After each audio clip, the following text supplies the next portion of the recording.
Les marathoniens ne sont pas seulement des coureurs à pied. Ils sont les acteurs d'une histoire qui a commencé près de 500 ans avant Jésus-Christ. Tout a commencé à 39 km d'Athènes, dans la ville de Marathon. À l'issue de la bataille de Marathon, un soldat grec nommé Philippides a, selon la légende, couru d'une seule traite jusqu'à l'Acropole pour annoncer la victoire de Miltiade sur les Perses.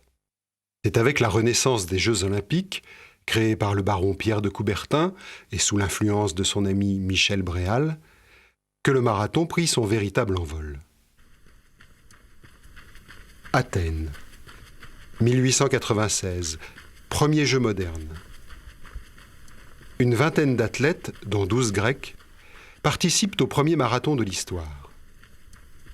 Réutilisant le parcours originel de Philippides, cette course, longtemps menée par le Français Albin Lermusio, fut finalement remportée par un jeune berger grec de 23 ans, Spyridon Louis.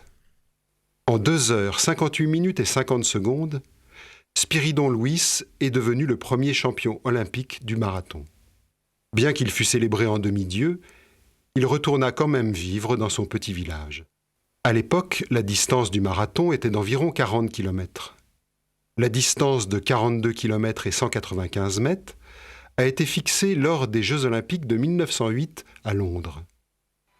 La légende raconte que la famille royale britannique souhaitait que le départ soit donné au château de Windsor afin que les petits-enfants du roi Édouard VII puissent y assister.